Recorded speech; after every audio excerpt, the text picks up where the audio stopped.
When it says in our Bibles that humans have been made in God's image, what does that mean? It's been taken to be a really important question for biblical, systematic, and practical theology, and rightly so. It's something that defines us as humans. For all its importance, though, it's a bit of a tricky thing to pin down. One scholar puts it quite pessimistically. Innumerable definitions have been suggested: conscience, the soul, original righteousness, reason, the capacity for fellowship with God through prayer, posture, etc. Most of these definitions are based on subjective inferences rather than objective exegesis. All of these and more can be grouped together and explored in countless different ways and have been over the centuries, but we can narrow it down to three major views.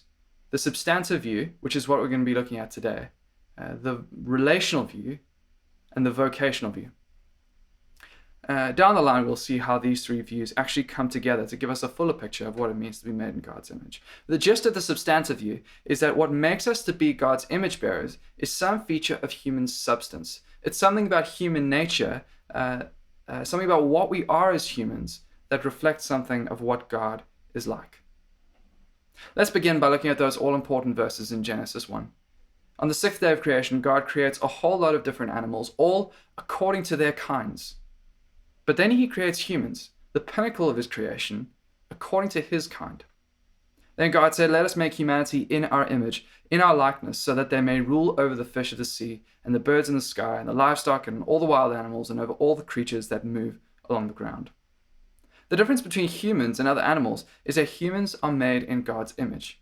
Or, put differently, what it means to be made in God's image can be seen in what sets us apart from other animals.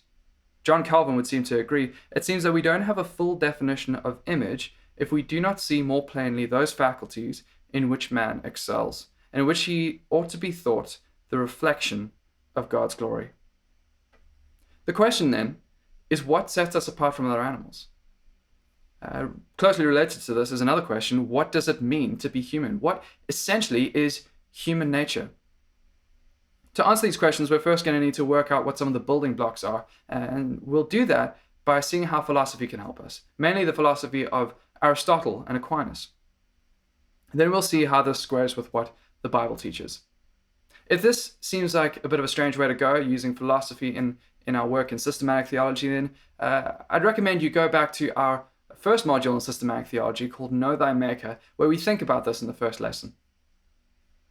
Now, everything in the world around us is made up of form and matter.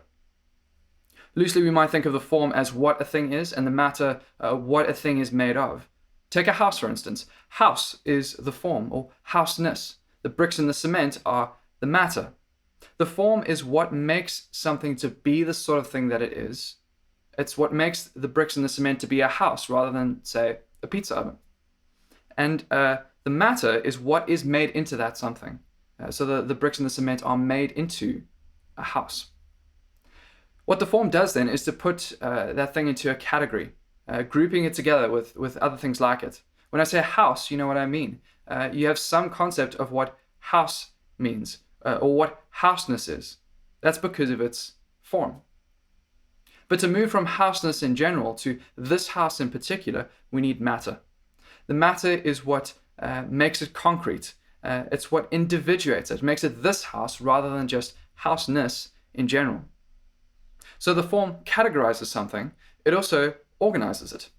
It provides a blueprint, as it were. It gives it the shape that it needs to be that thing. Now, putting it this way, it does run the risk of oversimplifying things somewhat. To think about the form as a thing's shape seems intuitive at first. What's a house? Well, a house is something that's house-shaped. The problem is, what is house shape? Between the rectangular prism that I live in, to an igloo, to a hut, to a mansion, all these have vastly different shapes, but they're all houses. What gives them all the form house isn't so much their shape as what their shape is for, namely living in. Form is functionally characterized. That is, form is defined by what form does. Thinking about it this way actually helps us to spell out some of the differences between non-living and living things. The form isn't just about the shape, but as it turns out, for something like a house to do what it's meant to do, it just needs to be the shape that it is. It doesn't actually need to go about doing anything else, it just needs to be there. But for living things, they do more than just sit around. They move themselves towards their purpose or end goal. Non-living things need to be moved by something else, but living things have an inner principle that move them, namely life. So the form is what categorizes something, it's what organizes something, and for living things, it's what animates it. For Aristotle and Aquinas, what this means is that for all living beings, the form is the thing's soul. Now, this might seem like a strange thing to say. I'm sure that most of us are used to hearing that only humans have souls. But for Aquinas, the soul is just what animates living things, from the Latin word anima, which is the word that Aquinas uses for soul. For Aristotle and Aquinas, all living beings have souls, including animals and plants. Perhaps the reason that might seem strange to us is that when we talk about the soul, what we imagine is the sort of ghost in the machine as imagined by Plato or Descartes. We think of an immaterial being that uses a body, perhaps even as Plato thought, that the soul just is that person. At any rate, this seems to fit better with the hope that we have as Christians, that we survive the death of our bodies. And that's something that only humans have to look forward to, not animals, and definitely not plants. And that's true. But when we understand Aquinas' view a little bit better, we'll see that this doesn't actually end up being as much of a problem as we might think now. Aquinas, following Aristotle, distinguished between three kinds of souls. The most basic is the nutritive soul. Plants have nutritive souls, remembering that souls are forms and that forms are functionally characterized. The function of the nutritive soul is to grow and to take in everything that something needs to flourish. The monstera sitting on my desk has roots which it uses to absorb water and the nutrients that it needs from the soil. It keeps bending over to the one side because its nearest source of light is about 1.5 meters to the right. The second is a sensory soul, which animals have. On top of the capacities a nutritive soul has, the sensory soul adds additional capacity for perception, the ability to take in and respond to sensory data. Finally, the third kind of soul is the rational soul, and this is what we have. This is what humans have. Aristotle and Aquinas define humans as rational animals. We're animals, we have nutritive and sensory capacities, but we also have rational capacities, an intellect, and a will. This means that our nutritive and sensory capacities work differently to animals in that they're mediated through reason, mediated through the rational intellect, which is capable of forming judgments about what counts as good. It's these additional faculties, the will and the intellect, that will help us to answer our question from earlier. This is what sets humans apart from plants and animals, and this is why humans can survive death. Nutritive and sensory capacities depend entirely on their body, on the body for functioning. Things like growing, digesting food, and reproduction. To smell, you need your nose. To see, you need your eyes. To walk around, you need your legs. But the intellect isn't like that. The intellect doesn't depend on the body to function, and because it can function apart from the body, the rational soul can survive the death of the body. But this isn't just a long way around of saying that maybe Descartes actually had a point. Firstly, we might be rational animals, but we're still rational animals. We might be intellectual beings, but that isn't all we are. We also have sensory and nutritive capacities, and we need our bodies to realize those. And in any case, while it's true to say that the intellect can function apart from the body, it's limited in how much it can do, since our intellects work by abstracting data from the world around us through our senses.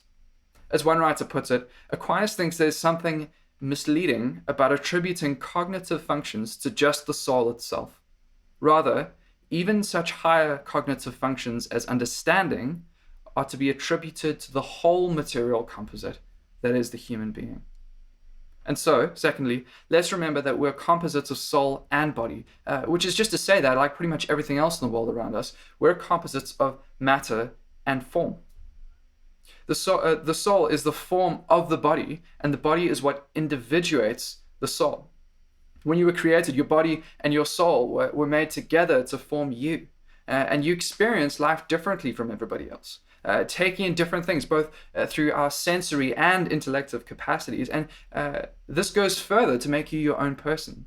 And one day, when you die and your soul and your body are separated, those experiences don't go away.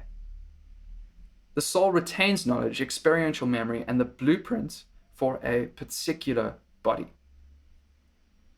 Now, hopefully this doesn't sound quite so strange anymore. Rather than a disembodied self that uses a body, Aquinas sees the body and the soul as an integrated whole. And that's also what we see in the Bible. We see something similar in the Hebrew word nephesh, for instance, sometimes translated soul.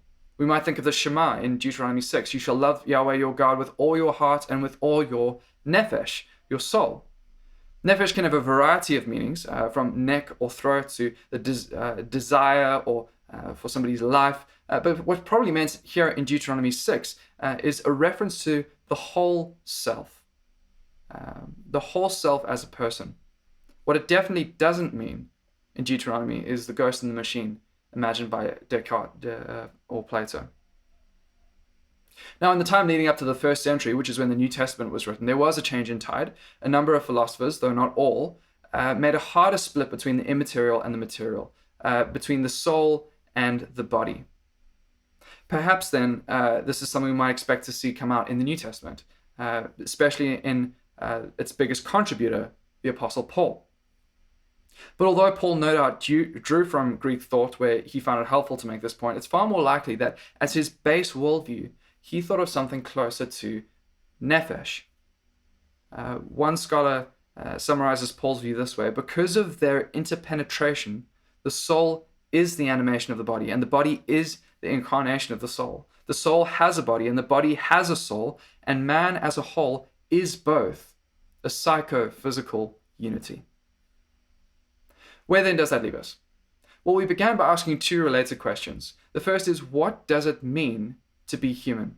And the second, what about that sets us apart as God's image bearers?